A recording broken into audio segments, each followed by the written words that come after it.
The Republican U.S. Senate primary took more crazy turns this week as Robert Blaha was first deemed to not have enough signatures, but then won an appeal, placing him on the primary ballot. Blaha accused Secretary of State Wayne Williams of being part of a permanent political class and called for his resignation over the ballot petition process. Meanwhile, Ryan Frazier has been placed on the ballot, but his status is pending the results of an appeal to a ruling that he had insufficient signatures. David, you're a brilliant attorney, but this is still difficult to break apart in what's going on here. At the end of the day, is it about the rules that weren't being followed, or that there's a permanent political class holding this back? Yeah, absolutely, because Robert Blaha is certainly the man of the people with broad support and leading this citizen army.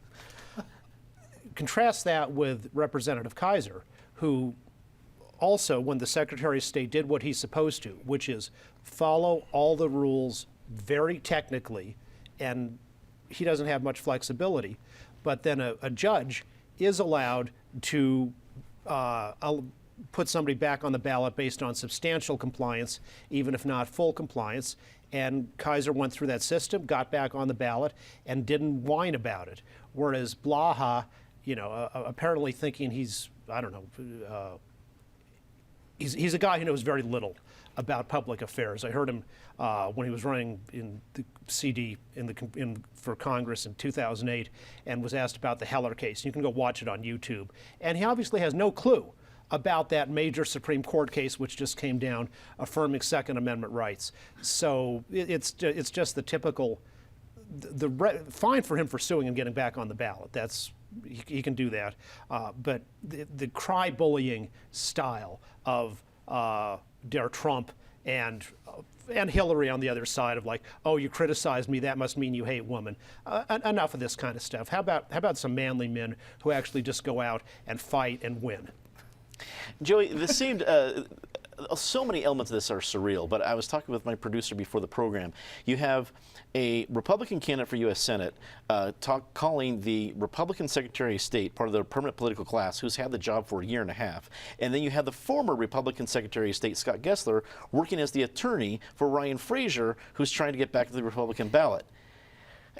Reaction at the Capitol, your personal reaction, take your pick. Well, this is a combination of both, because there's a lot. This has been talked about a lot the last week, probably more so than legislation in the Capitol. It's crazy, isn't it? I mean, leave it to the state Republican Senate race to make the national presidential race seem more moderate. But on one hand, Blaha, Ryan Frazier, even John Kaiser, they look weak and a little incompetent because they didn't handle this the way that Jack Graham did. But on the other hand, we've got a couple of months here that, if you're going to send a candidate against Michael Bennet, who's going to have the money in the machine to wage a bloody war, you want a fighter.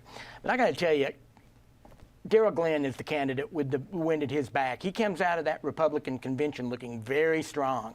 He's got great presence. He had a great message. And if he's not cutting an ad out of his speech at that convention, then he's not getting good political advice. He's kind of a combination of, he's got a great resume. He's kind of a combination of John Kaiser and Muhammad Ali.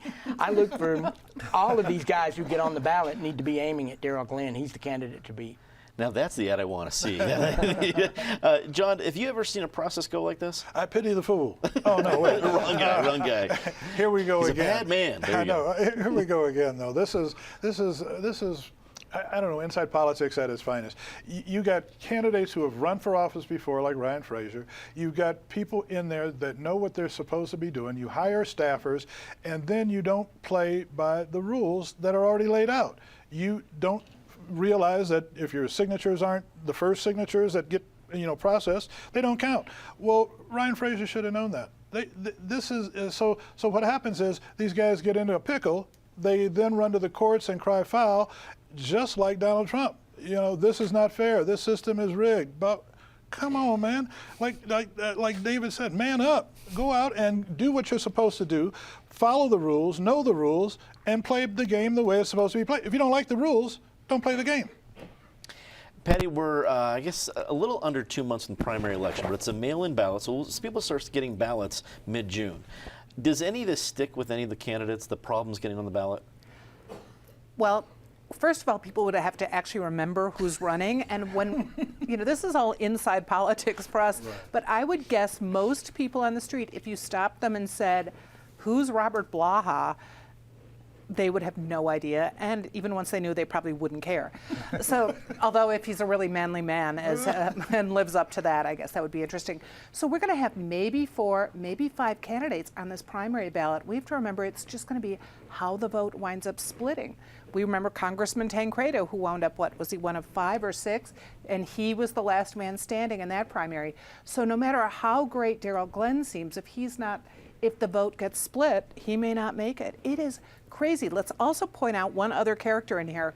The only thing that has given me, a lot of things have given me pleasure in this complete cluster, but the fact that Lynn Bartles is at the Secretary of State's office watching all this happening, listening to Robert Blaha talk about how rigged something is. If there's anyone who understands the political system and knows who's being honest and playing the game correctly, it's Lynn Bartles. So the fact that she's there watching over all this makes me very happy. People didn't know, couldn't understand the kind of the genius Wayne Williams had in hiring her last year. Now I think they're seeing the exact genius he had in hiring her. I completely agree.